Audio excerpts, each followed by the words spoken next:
Olá, meus amigos, um dia de muita paz para todos nós. Hoje, exatamente 2 de fevereiro de 2024, estamos nós reunidos para estudarmos a obra O Céu e o Inferno. Muito bem, crianças, o céu e o inferno. Hoje nós vamos iniciar o capítulo 1, intitulado O Porvir e o Nada. Lembrando que quem está nos ajudando na leitura é o nosso querido amigo Augusto. E quem irá fazer a nossa prece de gratidão é a nossa querida Narumi.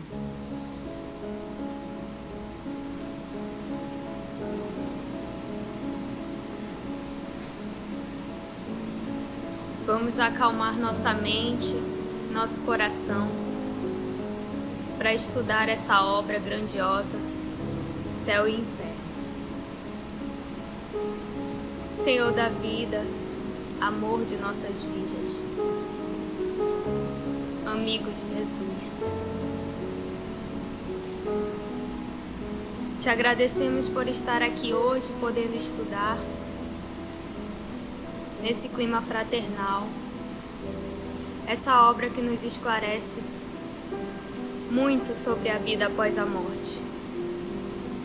Que os nossos amigos espirituais possam intuir a Tia e nos esclarecer, fazer com que essas lições entrem na nossa razão e na nossa vida emocional, para que possamos, Senhor, utilizá-las no nosso dia a dia, para que possamos utilizá-las na nossa reforma moral e para que essas lições contidas nesse livro possam nos esclarecer e nos iluminar o caminho aqui na Terra.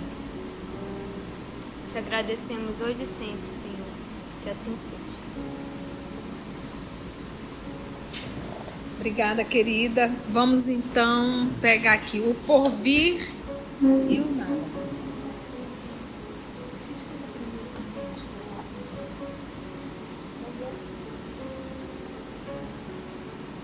Gostei. O porvir e o nada. Em algumas traduções estará o futuro e o nada. Vamos lá para o item 1. Então, desculpa, é aquela ideia de que morreu, o que teremos depois? O nada? Vamos ver? O porvir e o nada. Vivemos, pensamos e agimos. Eis o que é positivo. E morremos, o que não é menos certo. No entanto, deixando a terra, para onde vamos? Que seremos após a morte? Estaremos melhor ou pior? Existiremos ou não? Ser ou não ser, tal a alternativa. Para sempre ou para nunca mais? Ou tudo ou nada? Ou vivemos eternamente, ou tudo se aniquilará para todo sempre. Vale a pena pensarmos nisto. Todo homem experimenta a necessidade de viver, de gozar, de amar, de ser feliz. Dizei ao moribundo que ele viverá ainda, que a sua hora é retardada. Dizei-lhe, sobretudo, que será mais feliz do que porventura o tenha sido, e seu coração palpitará de alegria. Mas para que servirão essas aspirações de felicidade, se um leve sopro é capaz de dissipá-las? Haverá algo mais desesperador do que essa ideia da destruição absoluta? Afeições caras, inteligência, progresso, saber laboriosamente adquirido, tudo despedaçado, tudo perdido.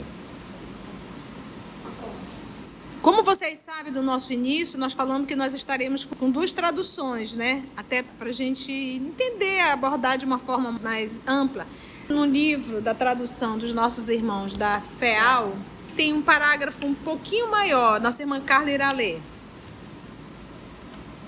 Poderia Deus, cuja bondade se revela por uma solicitude tão constante, até mesmo com o menor dos insetos, lançar à terra a criatura de sua predileção, unicamente para fazê-la sofrer sem possibilidade de compensação, sem nem mesmo lhe dar o tempo de desfrutar, ainda que fosse por algumas horas? Não seria um engodo dotar o homem de desejos que jamais devessem se materializar? Um absurdo fazê-lo nascer para a dor e lançá-lo em seguida no nada?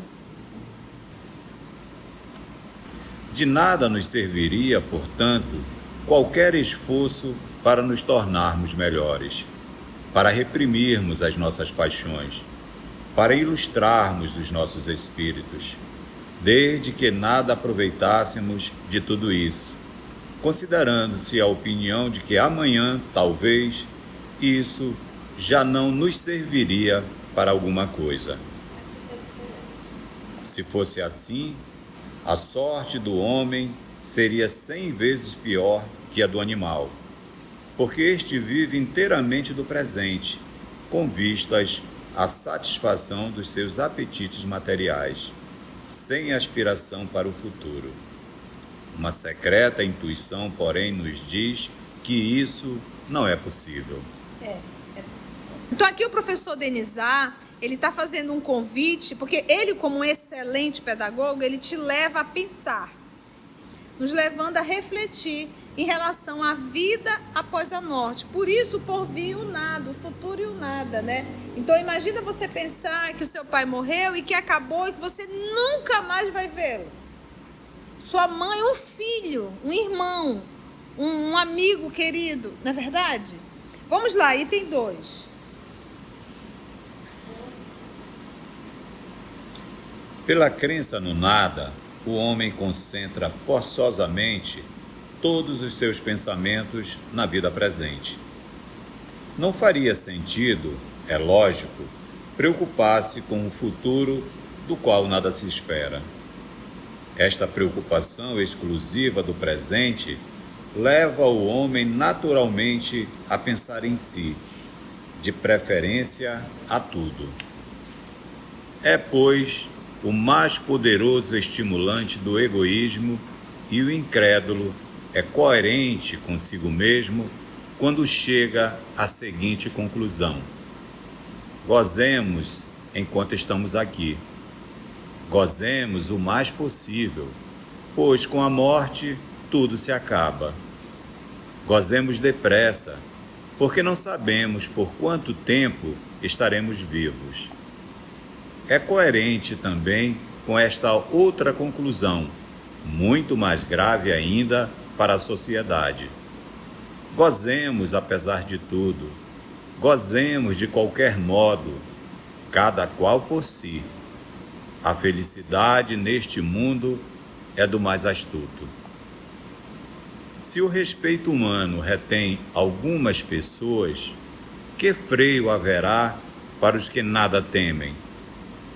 Estes últimos acreditam que as leis humanas só alcançam os tolos e assim empregam todo o seu talento no melhor meio de se esquivarem a elas. Se há uma doutrina insensata e antissocial, é seguramente o niilismo, porque rompem os verdadeiros laços de solidariedade e fraternidade em que se fundam as relações sociais. Então, novamente, ele nos levando a pensar. O niilismo é a ideia do nada, né? Então, se eu não tenho nada a sofrer, nada a responder, se tudo vai acabar, até mesmo um suicídio. Você pensa assim, uma enfermidade física. Eu não estou feliz na vida. Se não tem nada, o que eu vou fazer? Vou ficar aqui sofrendo por quê e para quê? Se eu sei que depois da existência física a morte não existe, acabou tudo, eu vou gozar de tudo que eu tenho, eu fazer o bem por quê? Perdoar para quê? Compartilhar para quê? Então, esse tipo de informação, essas ideias do nada, isso vai promover uma sociedade mais moral ou mais imoral? Mais humanitária ou mais egoísta? Então, aonde estará o bem nessa informação? Não estará. Vamos lá, o item 3. Suponhamos que, por uma circunstância qualquer, todo um povo adquire a certeza de que, em 8 dias, num mês ou num ano, será aniquilado, que nem um só indivíduo sobreviverá, nem restará traço algum de sua existência após a morte. Que fará esse povo durante esse tempo? Trabalhará pela sua melhoria, pela sua instrução? Entregar-se-á ao trabalho para viver? Respeitará os direitos, os bens, a vida do seu semelhante? Submeter-se-á a qualquer lei ou autoridade, por mais legítima que seja, mesmo a paterna? Haverá para ele um dever qualquer? Certo que não. Pois bem, o que não se dá coletivamente, a doutrina do niilismo realiza todos os dias individualmente. Se as consequências não são tão desastrosas quanto poderiam ser, em primeiro lugar, porque na maioria dos incrédulos há mais bravata que verdadeira incredulidade, mais dúvida que convicção, possuindo eles mais medo do nada do que pretendem aparentar, já que o qualificativo de espíritos fortes lisonjeia-lhes o amor próprio. Em segundo lugar, porque os incrédulos absolutos se contam por ínfima minoria, sujeitam-se a contragosto ao ascendente da opinião contrária e são mantidos por uma força material. Se a incredulidade absoluta se tornasse maioria, a sociedade entraria em dissolução. Eis aonde nos leva a doutrina do niilismo. Bravata, meus amigos, seria a arrogância. Então, num grupo de pessoas que tem a crença do niilismo, do nada, morreu, vai acabar tudo. Olha, vocês têm 1 semana de sobrevida. Olha, vocês têm 1 mês de vida e acabar tudo. O que essas pessoas iam fazer? Iam buscar estudar, iam buscar se fortalecer, iam tentar se ajudar? Não, disse, olha, vai acabar o mundo, vamos agora o quê? Vamos viver mesmo, vamos abusar, vamos fazer tudo que eu gostaria de ter feito e não fiz, porque já vai acabar mesmo tudo, né? Então, a pessoa ia realmente realizar todos os seus desejos e todos os seus caprichos. Vou beber todas, vou comer tudo, né? Vou fazer sexo com quem eu quiser. Então, você imagina o quanto ia realmente... realmente seria algo absurdo. É interessante que ele diz assim, se as consequências não são tão desastrosas quanto poderiam ser, em primeiro lugar, porque na maioria dos incrédulos há mais arrogância que verdadeira incredulidade. Se eu for colocar massa, o grupo da humanidade terrena, nós temos mais pessoas acreditando no niilismo ou mais pessoas acreditando no espiritualismo? É muito maior. E esses poucos que acreditam no niilismo, no nada, ele coloca que é mais por arrogância que verdadeira incredulidade. Sabe a arrogância do saber? Não existe absolutamente nada. Mas no fundo, ele sabe que existe. Ai, meu Deus. Né? Ai, meu Deus, né? Na hora do pega para capar, né? E ele diz assim, mais dúvida mesmo que convicção, possuindo eles mais medo do nada do que pretendem aparentar. Então ele diz que não tem nada, não existe nada, mas eles têm medo do nada. Né? Em segundo lugar, porque os incrédulos absolutos se contam por uma ínfima minoria. Até eu me recordo de um filme que eu assisti, tinha um cidadão materialista e um outro cristão. E aí o cristão olhou e disse, então tá, o mundo inteiro está errado e você está certo, Deus não existe. O mundo inteiro, a grande maioria está errada e você está certo. Esses meio gato pingado. É mais ou menos isso, é uma ínfima minoria. Sujeitos-se a contragosto ao ascendente da opinião contrária e são mantidos por uma força o quê? Material. Aí esse final dele é legal. Se a incredulidade absoluta se tornasse maioria, Ou seja, se a grande humanidade terrestre acreditasse no niilismo, a sociedade entraria em uma dissolver, ia acabar.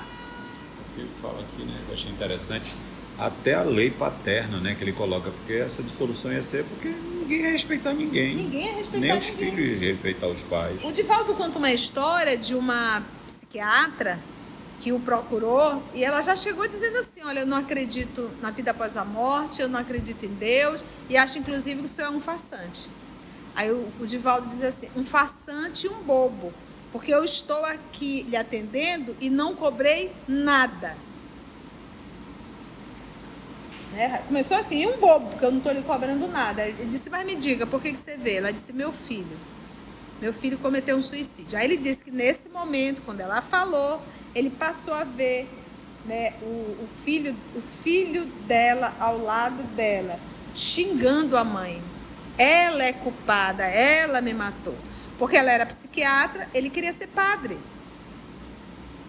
E ela achou que ele estava com algum problema na área sexual. Ele disse: minha filha, a sua mãe é médica, nós somos, seu pai também é psiquiatra. Nós somos médicos, explica. O que há? Você está querendo fugir do quê? Por que você está querendo se esconder? E não, o menino não queria dar problema na área sexual. Ele só queria ser padre. Aí ela disse: meu filho, isso não existe. Não existe isso. Deus não existe, não existe. Morreu, acabou tudo. Mas a senhora tem certeza? Morre, acaba tudo? Acaba. Ele foi, entrou no quarto do pai, pegou o revólver e deu um tiro na cabeça. Só que ele não morreu, estava ali ao lado dela. Se não tinha nada, então tchau.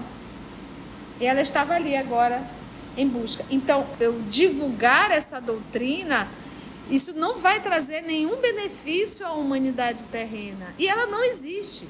O nada não existe. E divulgar isso na cabeça dos jovens, divulgar isso, eu acho que é por isso que a academia tem que ter muito cuidado, sabe, gente? Tem que ter muito cuidado. É uma responsabilidade muito grande o que nós estamos fazendo com os nossos jovens, né? Vamos lá, e tem uma nota de Allan Kardec, certo, Augusto? Lê pra gente. Um jovem de 18 anos estava afetado por uma enfermidade do coração considerada incurável. A ciência havia dito, abre aspas, ele pode morrer dentro de 8 dias ou de 2 anos, mas não irá além, fecha aspas. Sabedor do fato, o rapaz logo abandonou os estudos e entregou-se a excessos de todo gênero. Quando lhe advertiam que, dada a sua situação, uma vida desregrada era perigosa para a sua saúde, respondia, abre aspas, que me importa, já que só tenho 2 anos de vida? De que me serviria fatigar o espírito? Gozo o pouco que me resta e quero divertir-me até o fim, fecha aspas. Eis a consequência lógica do niilismo. Se esse moço fosse espírita, provavelmente teria dito, abre aspas, a morte só destruirá o corpo, que deixarei como roupa usada, mas o meu espírito viverá sempre.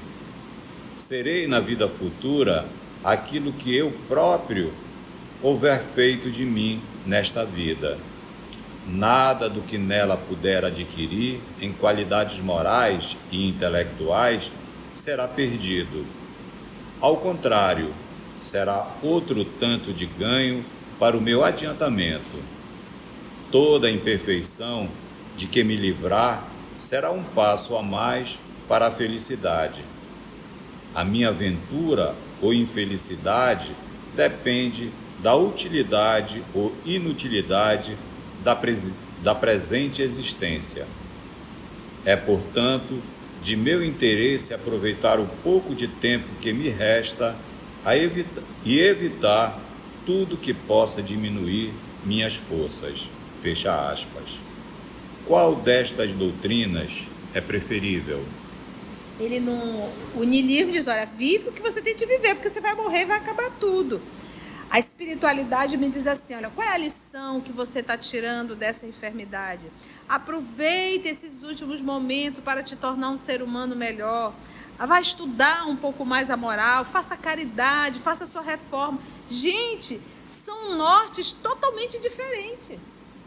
Direções opostas. Um se estraga e o outro se moraliza. Então, o que vai fazer melhor? O que me torna um ser humano melhor? O nada ou a espiritualidade? Qual das crenças é preferível para um ser humano? A do nada ou da espiritualidade? Fossem quais fossem, porém, as suas consequências, se o niilismo fosse uma verdade, seria preciso aceitá-la de qualquer modo, pois nem sistemas contrários, nem a ideia dos males que daí pudessem resultar, seriam capazes de impedir-lhe a existência. Ora, não há como negar que o ceticismo, a dúvida e a indiferença ganham terreno dia a dia, apesar dos esforços da religião. Isto é positivo. Se a religião é impotente contra a incredulidade, é que lhe falta alguma coisa para combatê-la. E caso se condenasse à imobilidade, em pouco tempo estaria infalivelmente ultrapassada. O que lhe falta neste século de positivismo, em que se procura compreender antes de crer, é a sanção de suas doutrinas por meio de fatos positivos. É também a concordância de certas doutrinas com os dados positivos da ciência. Dizendo ela ser branco o que os fatos dizem ser negro, é preciso optar entre a evidência e a fé cega. Então, aqui, em uma época que se explodia a intelectualidade, em que a ciência estava tomando uma forma muito grande, em que a igreja, durante muito tempo, falou que o centro do universo era quem? Era a Terra, e que tudo girava em torno da Terra, e a ciência já descobrindo, a astronomia já revelando, não havia mais como combater os fatos.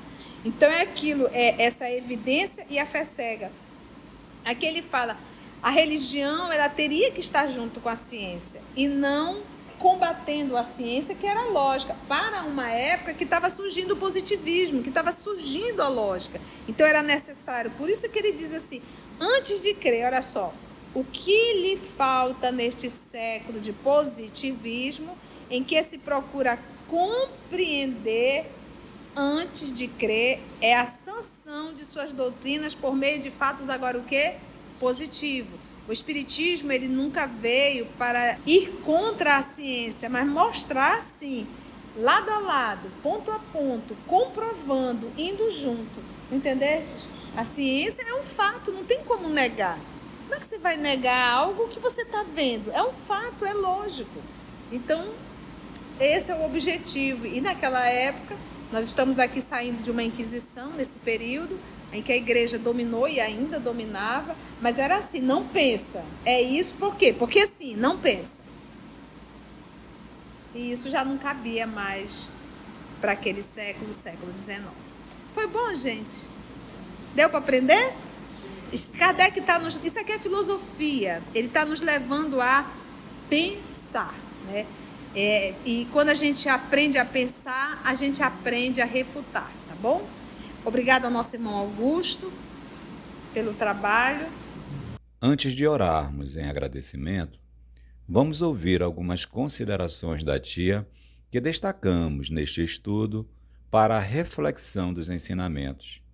Vamos aos destaques da tia? Num grupo de pessoas que tem a crença do niilismo, do nada, morreu, vai acabar tudo. Olha, vocês têm uma semana de sobrevida. Tudo. O que essas pessoas iam fazer? Iam buscar estudar, iam buscar se fortalecer, iam tentar se ajudar? Não, disse, olha, vai acabar o mundo. Vamos viver mesmo, vamos abusar, vamos fazer tudo que eu gostaria de ter feito e não fiz, porque já vai acabar mesmo tudo.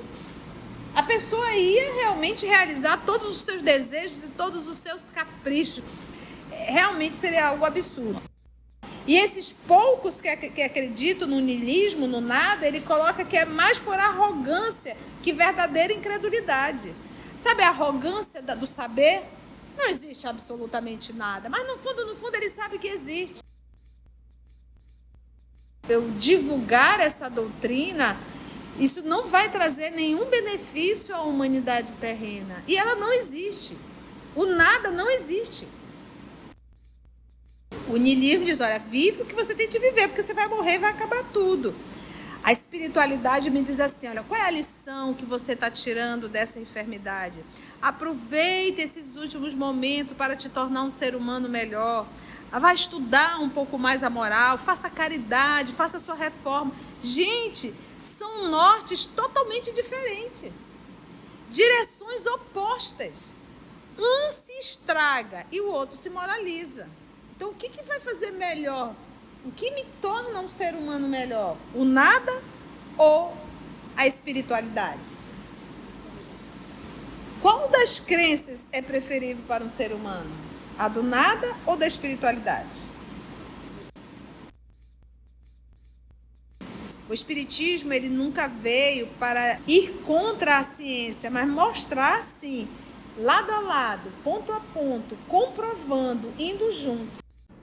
Se você chegou até aqui o final, deixa seu comentário.